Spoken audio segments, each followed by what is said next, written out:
பாடுபட்ட ஒரு மனிதரை இழிவுபடுத்துவோர் யாராக இருந்தாலும் அவன் ஈனப்பிறவிதான், அவன் ஈனப்பிறவிதான், அவன் ஈனப்பிறவிதான்.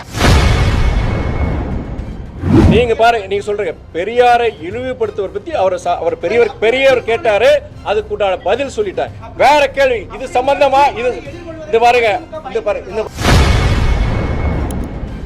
பெரியாரை இழிவுபடுத்துபவன் எவனாக இருந்தாலும் அவன் ஈனப்பிறவிதான் என மதிமுக எம்பி துரை வைகோ ஆவேசமாக கொந்தளித்துள்ளார். இந்த ஆங்கில புலமையினால இன்னைக்கு உலகமெங்கும் ஐரோப்பா, அமெரிக்கா, இன்னைக்கு எல்லா பல நாடுகள்ல இன்னைக்கு பல்வேறு துறைகள்ல அவங்க ஆதிக்கம் செலுத்துறாங்கன்னா அதுக்கு காரணம் ஆங்கில புலமை. அந்த ஆங்கில புலமைக்கு காரணம் இருமொழி கொள்கை நம்ம சொல்ல முடியும். இப்படிப்பட்ட பல்வேறு விஷயங்கள் நம்முடைய தமிழ்நாடுடைய வளர்ச்சிக்கு, நீங்க சமூக நீதிக்கு, இன்னைக்கு எல்லாத்துக்கும் முக்கியமான காரணம் அடித்தளம் பொறுத்த வரைக்கும் தந்தை பெரியார் தான். அப்படிப்பட்ட ஒரு பெரிய மனிதரை, நமக்காக பாடுபட்ட ஒரு மனிதரை இழிவுபடுத்துவோர் யாராக இருந்தாலும் அவன் ஈனப்பிறவிதான், அவன் ஈனப்பிறவிதான், அவன் ஈனப்பிறவிதான்.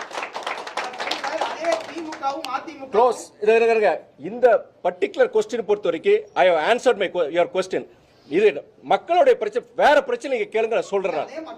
நீங்க இது பாருங்க, நீங்க சொல்றீங்க பெரியாரை இழிவுபடுத்துவர் பத்தி அவர் பெரியவர் கேட்டாரு, அதுக்குண்டான பதில் சொல்லிட்டார். வேற கேள்வி இது சம்பந்தமா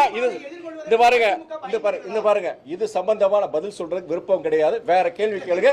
பெரியவர் கேட்டார், கேள்விக்குண்டான பதில் நான் கொடுத்துட்டேன். அடங்க, ப்ளீஸ் ஸ்விட்ச் over to the next question. இல்லை என்றாலும் சீமானை எதிர்கொள்வதற்கு மதிமுகவும் திமுகவும் பயப்படுகிறதா? ஏன்னா நேற்று சீமான் ஒரு சவால் விட்டிருக்கிறார், இது பெரியார் மண்ணுதான், பெரியார் ஒரு மண்ணுதான் என்று சொல்லவில்லை.